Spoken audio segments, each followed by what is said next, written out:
Today, best-selling author Sharon Kendrick. Thanks so much for chatting with Hi. us today, Sharon. It's great to have you here. It's fantastic to be here. I mean, whereabouts are you in America? In Connecticut, on the East Coast. Ah, that's right. The place that they describe that. Didn't someone say it's just like the maid's always been in and washed everything, washed the countryside out because everything's so clean and perfect. I guess some places, yeah, I could see that. And where are you joining us from? From Winchester, which used to be the capital of England, and we've got a Yes. cathedral, and we've got beautiful water meadows where Keats wrote the very famous poem Ode to Autumn. Oh, beautiful. Love Is that. Um, so, to help us get in the Christmas mood, Sharon's going to be discussing her latest Harlequin Presents release, The Sheikh's Christmas Conquest. And we'll also be giving away a copy of the book, so please enter to win on BookTrib after the chat. So, Sharon, before we begin our questions and start taking some questions from viewers, can you tell us a little bit more about The Sheikh's Christmas Conquest? Well, it's a book. I mean, I love, and you'll have to forgive me because you say it's a bit tomatoey, but we say Sheikh, and I know you say Sheikh, but I'm fascinated by them, by these powerful, autocratic, dark, and masterful desert kings, and readers seem to love them as well. I think it's They that sort of, do. yeah, it's just, it's an enduring fantasy about, a powerful, masterful man who'll kind of sweep you up onto his horse and carry you away.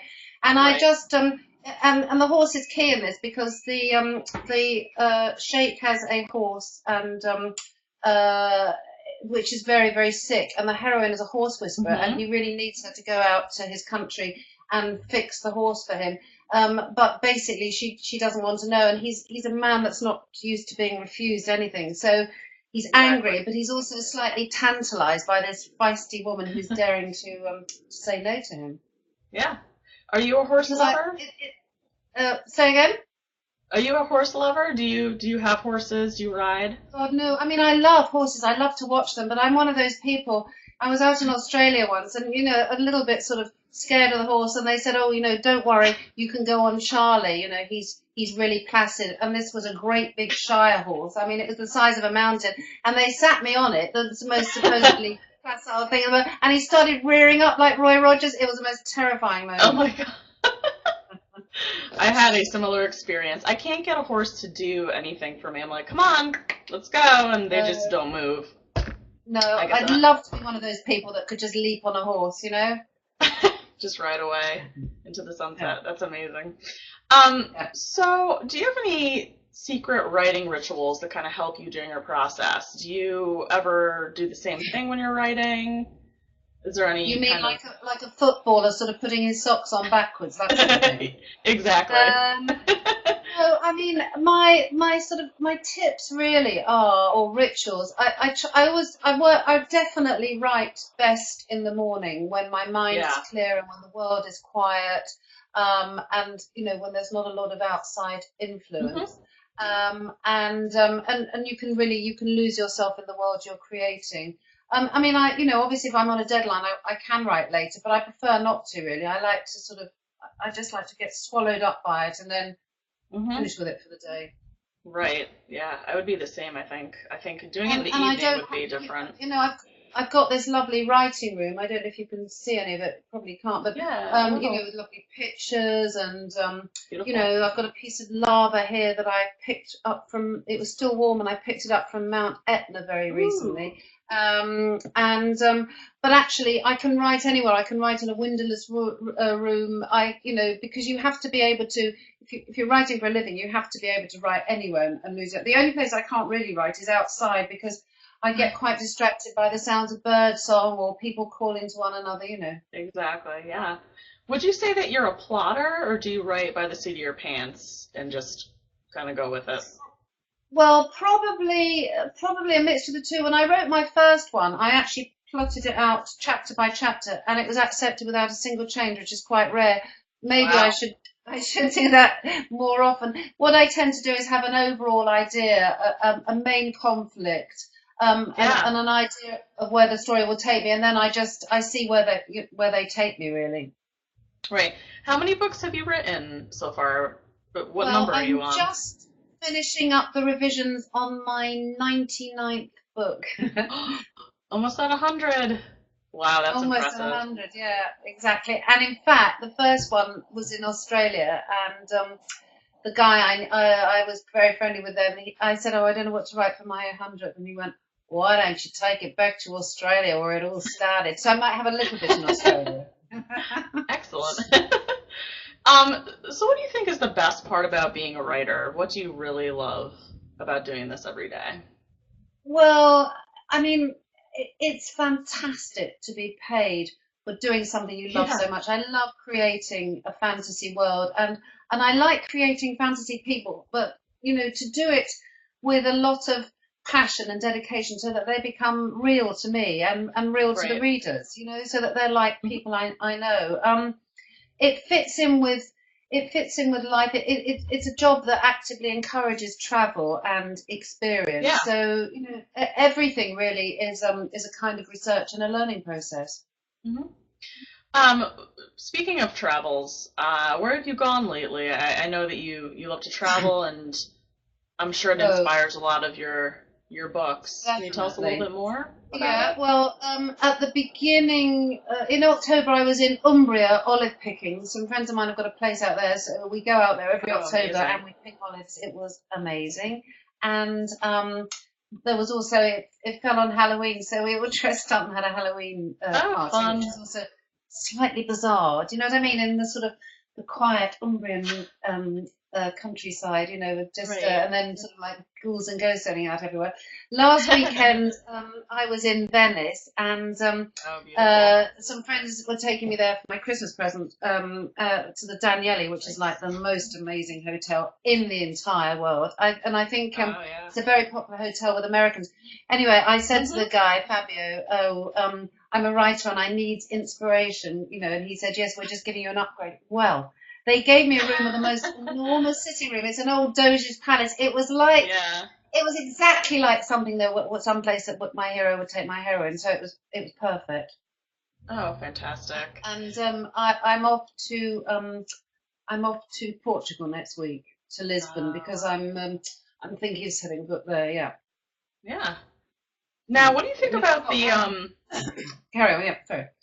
Sure. What do you think about the book covers? Like, this is the U.S. cover, which we love. I don't know if you guys can see it, but they're by the Christmas tree. There's a lot of differences between the ones in the UK and the USA.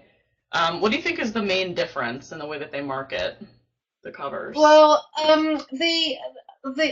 mean, to be honest, the authors love the US covers because they usually, I mean, they obviously, take a lot of notice of the artwork forms. Yeah. They usually convey quite perfectly, that's exactly how I envisage that scene in my head. I mean, he's not quite how I thought he would look, but she hmm definitely is, and the scene is just how I thought it would be. Yeah. I love the presents cover. Oh my God, I'm gonna have to turn it off. Sorry, I don't know why. It's okay. Right, sorry about We're that. in an office that happens all Just the a minute. time. Right. Sure. I don't know why it won't let me. Oh yeah, well, okay, carry on. Yeah. Yeah. I heard you're a big Shakespeare fan. Amazing. Do you know that's amazing? I didn't think that I was able to, while I was on the phone to you, I didn't think that it was physically possible for me to get another phone call, but clearly it is. Anyway, yes. Let's Are you a big continue. Shakespeare fan? Big Shakespeare fan, Oh, I I think I love heard. Shakespeare. So when I was 12, that was my sort of, I've still got it. That was the present I wanted, the complete works of William Shakespeare, because I grew up in a place, I was an only child, and Yeah. I grew up in a place where there was not much sort of natural beauty around, lots and lots of Mhm. houses, and I just used to learn bits of Shakespeare. It's quite sad, really. Yeah. Like the opening speech No, of that's Julius Caesar, Antony and Cleopatra, and yeah. I love The Winter's Tale, which is like for me is the most fantastic story about jealousy. Mhm. What about his love sonnets? Do you have any favorites? Do you have a favorite Oh, one that you like to quote? I really like shall I compare thee to a summer's day? Thou art more Yes. lovely and more temperate and rough wind. But of course, he wrote that to a man, but it doesn't, I mean, it makes no difference. It can be spoken to a man or a woman, but Yeah, it's, exactly.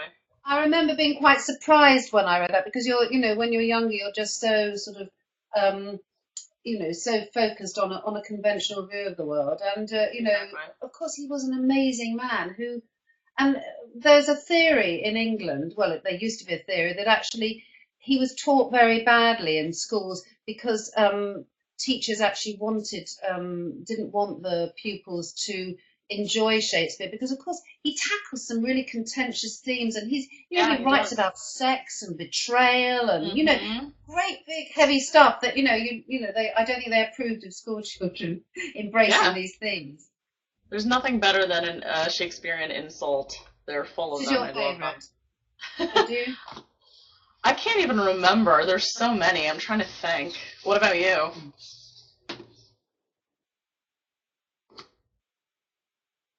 Oh, Shakespeare play. Lost you. We lost you for a second. No, I think we lost one. Okay, carry on. Oh, yeah. Right, we've done Shakespeare now. Yeah, we've done it.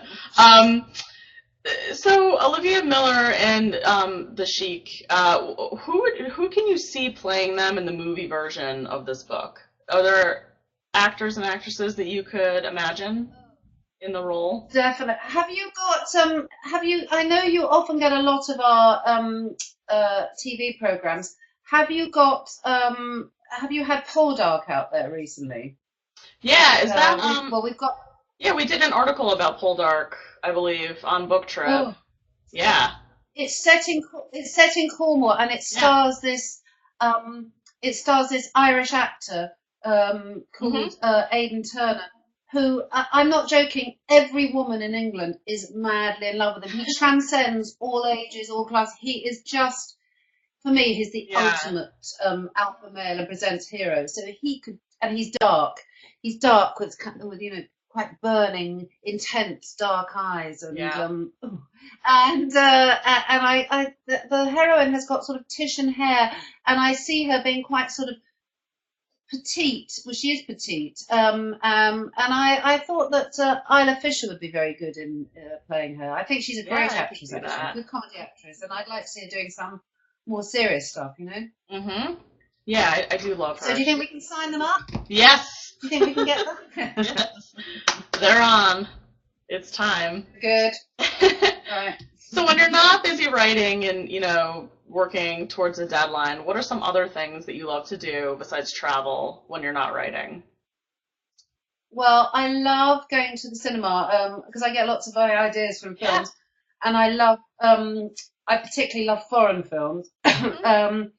Because I like the way that a foreign film will take you into a completely different world of which you know nothing, and make you feel as if you'd lived it. Having said that, have you seen that film Brooklyn, which is out just now?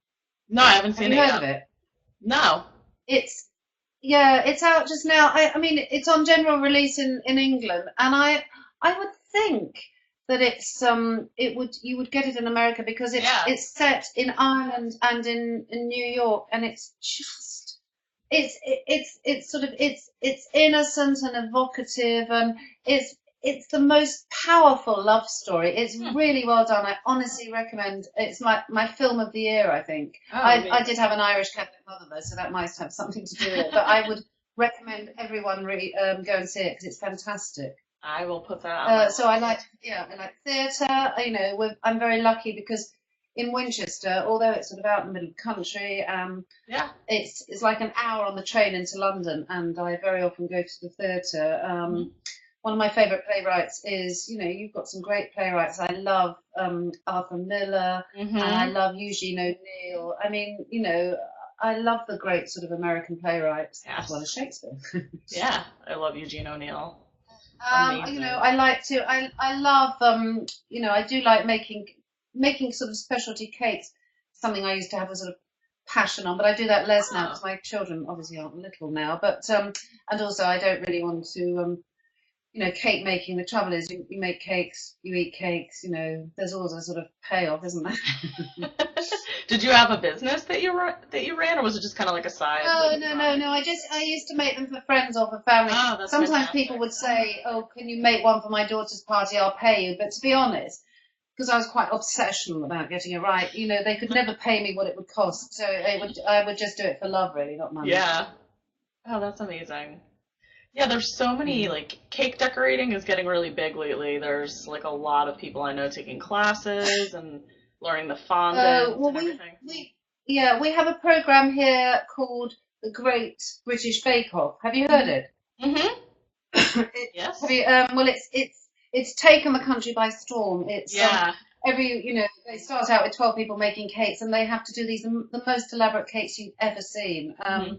And of course, it started a great interest in home baking because actually, when you think about it, it's much, well, there's a big trend in England at the moment against buying sort of food that's been made in factories. It's a real sort of, buying stuff that's grown near you or preferably growing it yourself, so that so making a cake is much more satisfying than going to the shop and buying it and thinking, now, how did it get into that cellophane packet? Do you know what I mean? Yeah. That's like with anything. Yeah, it's the same way here. It's kind of catching on, for sure. Yeah, it's nice. It's a sort of it's back to a sort of a simplicity, really, towards the simple things in life. Yes. Hang on. This is a cue for it's just the necessity. Sorry, I can resist that. I love when people break it into song. Yay! Yes. Do you have a favorite scene between Olivia and Saladin? Is there one that really sticks with you? Yeah, there is actually, and it's in the sort of, it's in the resolution at the end, the denouement. They've reached the point where, he tells her all about something that happened in his past, and she's really hopeful that he's broken down his reserve enough to tell her this, right?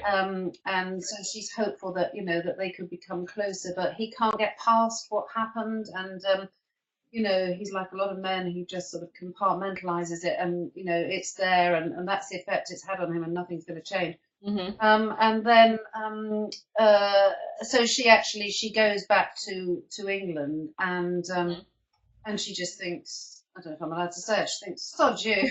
And then he comes after her, and the scene where he comes after her is sort of, it's a real marriage of slightly wacky and eccentric small town England, and by now it's after Christmas, so like all the decorations have gone, and I don't know if it's the same in America, but in England, January, we'll go, oh, January, like there's no decorations, the world seems very dark. Oh yeah. Everything's everyone's put weight on at Christmas, it all feels very flat, and she's gone to this karaoke. Do you have karaoke there? Oh yes. Yeah, okay. So she's gone to the karaoke evening at the local pub, for singles. Yeah. And there's some woman singing "I Will Survive," and the Sheikh comes to find her, and I love that. I love that scene actually. I can picture it perfectly. That's amazing. Yeah, we have karaoke. I've embarrassed myself a couple times. It's fun. I love it. Yeah, it's so fun. I once did it in Mallorca, and because I love Frank Sinatra. Actually, my son, he's always been sort of one of those people that really like the old singers like Frank Sinatra. Yeah. I think again, you're great American singer. But I started doing New York, which is actually quite difficult to sing. Yeah. Fortunately, my son sort of came up to the microphone and took over. That's great, and they have like the Japanese style like the real style where you're in one room, like a tiny room. Those are getting popular here because when they say karaoke, it's like, oh, you're on a stage in a bar, but now they have like the private rooms, which are almost scarier to me. It's like you and like your friends, or like, interesting. I haven't heard of those. Yeah. Do you have any upcoming conferences, book signings, anything fun in the works that you're going to be doing? Yes, I do, and I'm really glad I can share it with you because I'm so excited to discover that I've been shortlisted for the Romantic Times. It's like the Best Presents of 2015. Yeah. I'm with a book called Carrying the Greek's Air, and fantastic. I'm just because I'm really thrilled to get to get and I know people always say this, oh, I honestly don't care if I don't win. Seriously, I don't care, because just to be nominated is so fantastic, and also it means that I will be travelling out to a place I've never been and have always been fascinated by, Las Vegas. Ah. So that's in April. Have you been to Las Vegas? I haven't been out there. I've been to California and everywhere else there, and haven't been to Vegas yet. But I've heard some amazing things. It just looks amazing. And then I'm like going overwhelming, to, yeah. I'm also going to San Diego for the RWA conference in July, which I always really love the RWA conference. San Diego is It's beautiful, yeah. all those women, mainly women. I mean, I suppose there must be a few Yeah. men there, but there aren't really men, who are just passionate about writing romance. And, my publishers, Harlequin, throw a great party. And, Yeah. it's the one time in the year, because, often I crawl out of bed in the morning, make a coffee, start working, looking like Attila the Hun. And there's the one time of year when you actually feel like a legitimate person. Yeah. You're being You're in this recognized. amazing It's like American city. Yeah. a big celebration. And you're working. Yeah. Have you been to San Diego before? San Diego No, is... I've been. Is it amazing? Oh, yeah. Perfect Is climate, it? perfect beaches, amazing Mexican food, and so good, delicious. So much Just fun. as you said that, and you said, oh, it was good. And when you said amazing beaches, I thought, oh my God, must go on some strict regime Yeah. in order so that I can wear a swimsuit. Then you said amazing Mexican food, and I thought, well, there's no point. Yeah, like fish. They Love have fish it. tacos that are amazing. Yeah, so good. I'm excited for Good. you. Nice little tips. Yeah. Now, do you base you said that you like to watch film. Do you base your characters off of like classic film stars, or is it really just from your imagination and kind of the setting? A lot of writers do. They have Pinterest boards, so they pin pictures of this is my hero and this is my heroine. I mean, as I say, Aidan Turner did inspire me as a hero, but I feel I discovered him because I saw him before Polder. I noticed his hero potential when he was playing one of the dwarves in The Hobbit. So I mean, if a man can kind of like exude raw sensuality when he's playing a dwarf in The Hobbit, all dressed up in those rags and stuff, then he's a pretty good actor. But I don't like to be too specific about who my hero and heroine are, because actually they exist in my imagination, and if I'm too prescriptive, then it just doesn't work. Do you know what I mean? Yeah. Oh yeah, absolutely. Yeah, it makes sense. Now, how about your favorite Christmas novels, Christmas films? Do you have any favorites? Well, yes, I do. I love, there is no Christmas film that can beat It's a Wonderful Life. I mean, I agree. That's my God, favorite of all time. I know. I just love it. It's so sad. I wish I had a bell on my desk and then I could do that. Every time a bell rings. I love that. Clans. I love that. I love that, and I just, I love the baddie in it. What's it called? Mr. Potter, Mr. Potter, Mr. Potter. And I love The Holiday. So it's the dual film again. You got snowy England. Mm-hmm. Maybe subconsciously that's where I got the idea for this one, the Sheikhs Christmas Conquest, because I've got the contrast between snowy, romantic England and the hot, beating pulse of the desert. Well, it's like that in The Holiday, isn't it? Set in, it's actually set quite near here in this cute little village. My friend's sister lives there, and apparently they used, well, I don't want to destroy anything, but I'm sure you know anyway, they used fake snow. I couldn't believe it. I'm so gullible when it comes to film. I'm like, no, it can't have been fake snow. It looks so real. And the other half is in Los Angeles, and I really like the story between I like the Jack Black. I mean, Jude Law is fantastic, and so is Cameron Diaz. They are amazing. They're brilliant actors and totally. But the romance that I prefer is the Kate Winslet Jack Black one, because surprisingly, I like the sort of the friends to lovers aspect, and the fact that they're both such decent people, and you're really rooting for something good to happen to them. But also Jack Black, who is not a conventional hero, alpha man, by any stretch of the imagination. He somehow has this kind of like, lazy sensuality. I think it's sort of his humour, that sort of that laconic way he raises his eyebrows. He does.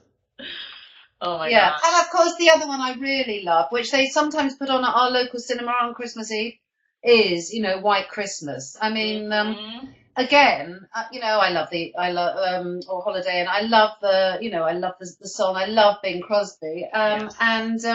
But of course, the song that gets me every time is when they do the show for the general. I mean, I can actually feel myself getting emotional. 'Cause we love him, yes, we love him. I mean, it's gorgeous. So good. I mean, I'm trying to think, do they, yeah, they don't really make them like that anymore, do they? They don't really what? What was that? They don't really make them that like that anymore. I mean, that's they don't. outrageously sentimental, and so is It's a Wonderful Life. But the thing is, that's what Christmas is all about. People are actually, they long for that that side of life, that really emotional, nostalgic, sentimental. Yeah, all those powerful feelings that you get. Yeah.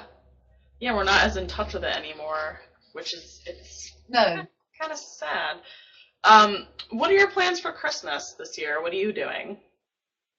Well, my daughter is getting married on December the 12th. Oh, wonderful. So it's kind of like a Christmas wedding. And then, so my son will be here, and we'll go and see my dad, and we've got friends that we go and see. I mean, just a regular. I mean, the thing is, I find Christmas changes as time. When your kids are like little and sort of have stockings and stuff. That it's a particular type of Christmas. And actually, that's an amazing kind of Christmas. I mean, it's really all about children. It is. But I love the thing. Like, I like going to midnight mass. I like the carols. I like the sense of. In a way, I mean, I'm going to have a kind of anti-consumer rant here. I used to love it when, like, all the shops were closed for about 4 days and the world was so quiet. And sometimes you might get snow, and you had that real sense of being away from like the busyness and the rush and the bustle. But now, I mean, I don't know what it's like there. I'm sure it's the same. But the shops are open on Boxing Day with bloody sales. It's crazy. You just spent all that money. We have Black Friday, which is... Oh, they banned that this year here. No, I don't go out on that day. I don't leave my house. No. People go crazy. They banned it here because people, had started brawling and fighting. It's here too. Yep. Nope, not worth it. Not worth the deal. No, it's not. No, I mean, one of my favourite bits of Christmas, I love going for a long walk on Boxing Day. Yeah. One of my favourite bits is on Christmas night, curling up on the sofa with a fire and then a corny film, preferably The Holiday, and then, wolfing my way through a large box of chocolate. Yes. Yes. So then you really enjoy the crisp walk on Boxing Day. It's a very traditional thing. Yeah, absolutely. We used to read old editions. My mom would read us old editions of like The Night Before Christmas, and they were like, I used to read it too. Yeah, I love It's lovely, that. Isn't it? The little velvet book. It was like my great grandmother's. Loved it. Oh, how gorgeous! Oh, nice. How lovely. I mean, that's a great poem, isn't it? What's it? He had a round little belly that shook when he laughed, like a ball full of jelly. Kind of sounds like Jack Black a little bit. Yes! Well, actually, Jack Black is rapidly becoming my sort of prototype hero. Oh, I hope my editor's not listening. She'd say, "Oh no!" I can't wait to see like someone that looks a little bit like Jack Black on one of your covers. So I'm waiting for it.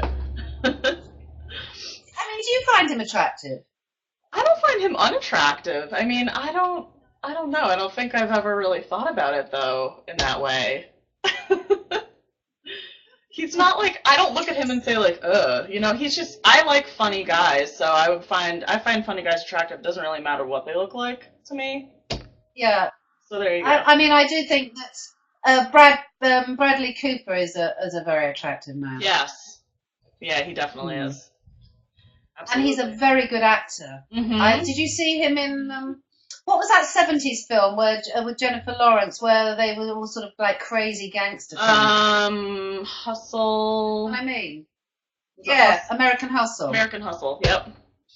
Yeah, he was great in that. Yeah, everybody did a fantastic job in that.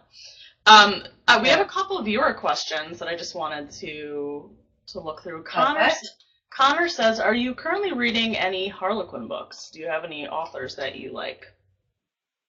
I do have lots of authors that I like, but I try to read different things when I'm not writing books because so at the moment I'm reading a Robert Galbraith, which is the J.K. Rowling pseudonym. It's her sort of crime novel. Yep. It's very, very thick.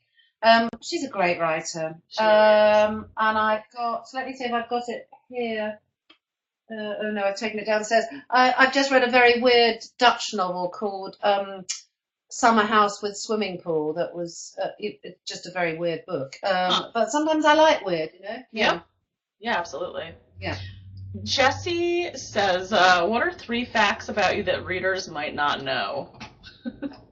Interesting. 3 things about me that readers might not know. This is quite difficult, really. What a good question, Jessica. What a difficult one to answer. Right. I'm half Irish, and